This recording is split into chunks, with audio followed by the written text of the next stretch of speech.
तो चलिए आज आपको लेकर चलते हैं उत्तराखंड के चमोली ज़िले में स्थित 15,000 फीट की ऊंचाई पर 7 पहाड़ियों के बीच में सिखों के प्रसिद्ध धाम हेमकुंड साहिब के दर्शन को। प्राकृतिक सौंदर्य के बीच में यहाँ पर आकर आपको एक अलग ही दैवीय, अलौकिक और आध्यात्मिक शक्ति का आभास होता है। चलो गुड मॉर्निंग एवरीवन। तो हम सारे तैयार हो चुके हैं। सुबह का टाइम हुआ है 5 बजने वाले हैं। और आज बता रहे लेकिन पार्टी जाना ना। अभी हमारी यात्रा स्टार्ट होगी हेमकुंड साहिब जी के लिए। हाँ अभी हम निकलेंगे।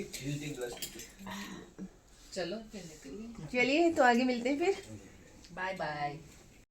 बाहर ठंड बहुत है, बहुत ठंड है।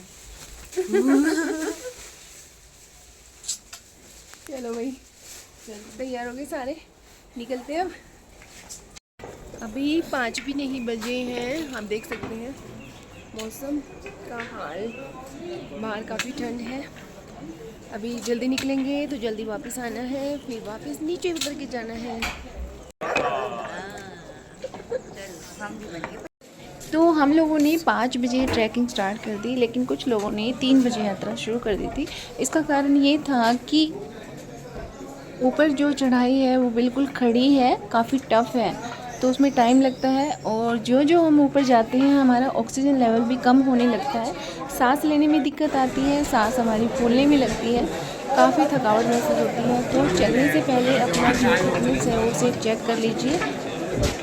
और ऑक्सीजन लेवल को मेंटेन करने के लिए हमें साथ में कपूर और कुछ लौंग रखनी चाहिए। मतलब चलते चलते हमें उस कपूर को सूंघते रहना चाहिए, इससे जो हमारी ऑक्सीजन लेवल है वो ठीक रहती है। और यात्रा स्टार्ट करने से पहले कुछ बातों का हमें ध्यान रखना चाहिए कि वहाँ पर हमें प्यास नहीं लगती, लेकिन डिहाइड्रेशन की प्रॉब्लम हो जाती है। तो इसके लिए साथ में ग्लूकोज रखना चाहिए और कुछ कैंडीज़ वगैरह रखनी चाहिए। टाइम टाइम पे एक एक घूंट करके पानी पीते रहना चाहिए, चाहे प्यास लगे या ना लगे। और एक स्टिक को सहारे के लिए हमेशा रखना चाहिए। और धीरे धीरे करके कंटिन्यू चढ़ाई चढ़नी चाहिए। अगर फास्ट चलेंगे तो हमारी सांस फूल जाएगी, इसलिए बस धीरे धीरे चलना चाहिए। और प्राकृतिक नज़ारों का आनंद लेते हुए हम आगे बढ़ते चले जा रहे थे।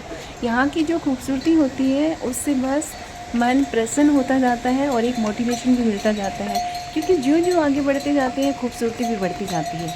इसके बावजूद अगर आपको चलने में अभी भी दिक्कत हो रही है तो यहाँ पे घोड़ा, खच्चर, पालकी और कंडील वगैरह की व्यवस्था होती है, जिसके चार्जेज 2 से 4,000 तक होते हैं।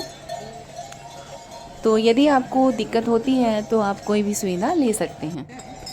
यहाँ पहाड़ों पर चलते हुए पल पल में मौसम के जो मिजाज हैं वो बदलते रहते हैं। कब बारिश आ जाएगी, कब धूप निकलेगी, कुछ पता नहीं रहता। तो अपने लिए रेन कोट का भी एक इंतज़ाम करके रखें।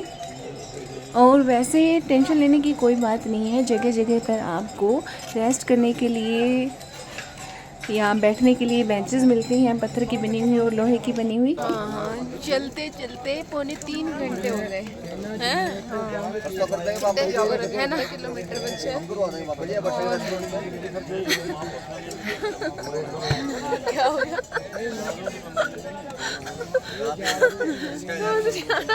क्या बोलूं? अभी तो बहुत ऊपर जाना है, बहुत जबरदस्त चढ़ाई है। परी तो थकी नहीं है, मैं थक गई पर। यहाँ पर भी आपको जगह जगह छोटी छोटी चाय की दुकानें मिल जाएंगी, जहाँ पे बैठकर आप चाय, कॉफ़ी, कोल्ड ड्रिंक वगैरह ले सकते हैं। पहाड़ों की जो मैगी होती है उसका आनंद ले सकते हैं, क्योंकि कहा जाता है पहाड़ों पर आकर मैगी नहीं खाई तो फिर क्या करें। तो मैगी का आनंद हर कोई लेना पसंद करता है। हेमकुंड साहिब के बारे में कहा जाता है कि यहाँ पर जो सिखों के गुरु गोविंद सिंह जी थे, उन्होंने 100 साल तक तपस्या की थी अपने पूर्व जन्म में। और लोकपाल झील के समीप यहाँ पर गुरुद्वारा है। और हेमकुंड के पास में ही यहाँ पर लोकपाल लक्ष्मण मंदिर भी बना हुआ है।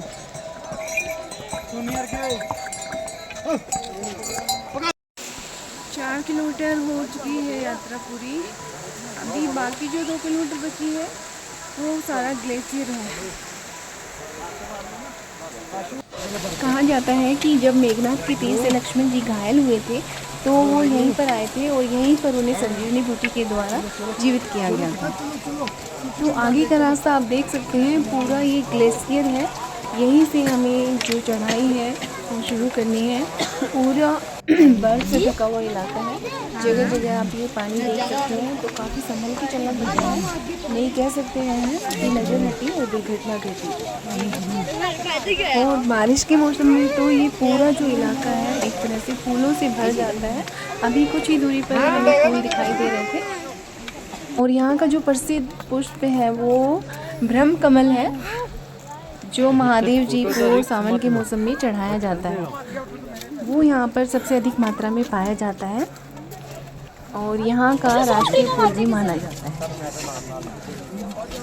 और चलते चलते देखिए छोटा सा बच्चा इस बर्फ में ही खेलने लग गया, ऐसे को अपना खेल समझ के बैठा हुआ है।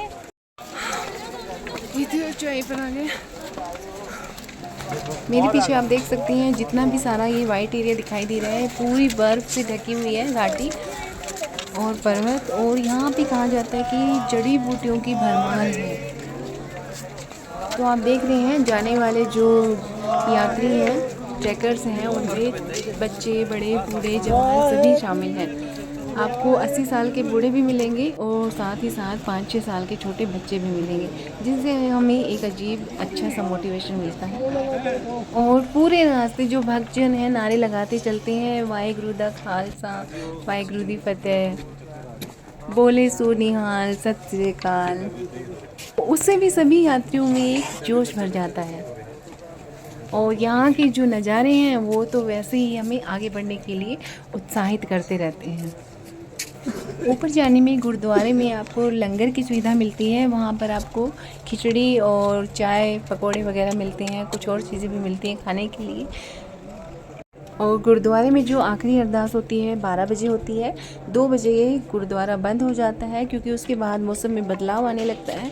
तो 2 बजे के बाद वहाँ पे रुकना अलाउ नहीं है, सभी लोग वहाँ से वापसी करने लगते हैं।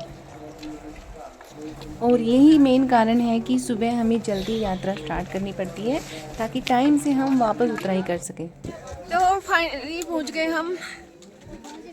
चारों तरफ बर्फ है, ग्लेशियर है और ये पीछे मेरे गुरुद्वारा है। काफ़ी ठंडी हवा चल रही है।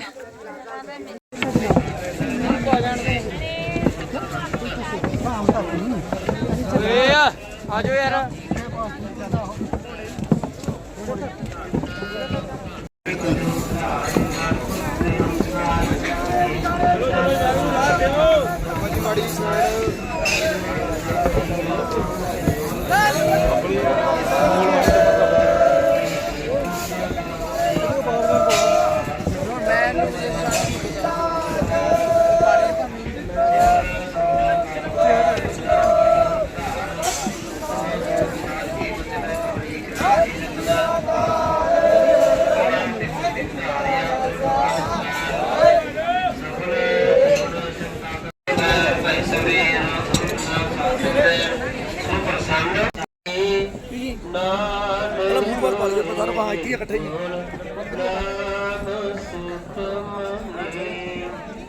वाहिगुरु जी का खालसा वाहिगुरु जी की फतेह।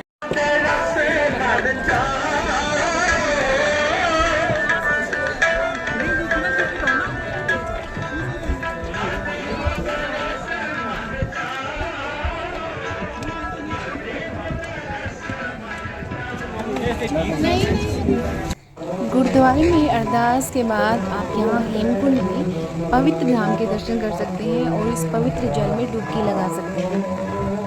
इसके साथ में ही लक्ष्मण मंदिर बना हुआ है, वहाँ पर आप लक्ष्मण जी के दर्शन कर सकते हैं और साथ में एक छोटा सा महादेव जी का भी मंदिर है। इतनी बर्फ और ठंड के बावजूद भी इस कुंड में पानी हमेशा थोड़ा गर्म ही रहता है और भक्तजन इसमें से पानी भर के भी ले जाते हैं, जैसे कि हम लोग गंगा जल लेके जाते हैं इसी तरह से, और इसमें स्नान भी करते हैं। ये यहाँ पे लक्ष्मण मंदिर बना हुआ है और यहाँ की खूबसूरती तो बस देखने लायक है। तो पहाड़ों की जो खूबसूरती होती है वो सिर्फ पहाड़ों पर आकर ही महसूस की जा सकती है। और इसको महसूस करने के लिए आपको यहाँ पर एक बार आना तो ज़रूर पड़ेगा। तो चलिए, वापसी का टाइम हो गया है। वापसी में आते टाइम बारिश आ गई और मैं सबसे पीछे रह गई। पूरी तरह से जैकेट गीली हो चुकी मेरी, बस थोड़ी दूर हो रहा है। हमने सोचा था मौसम साफ़ है इसलिए हमने रेनकोट नहीं लिया था, लेकिन आप लोग ये गलती मत कीजिएगा क्योंकि बारिश कभी भी आ सकती है। तो देखिए, अपने पास रेनकोट का इंतज़ाम करके रखिए ताकि आप इस यात्रा के साथ साथ प्राकृतिक नज़ारों का भी आनंद ले पाएँ।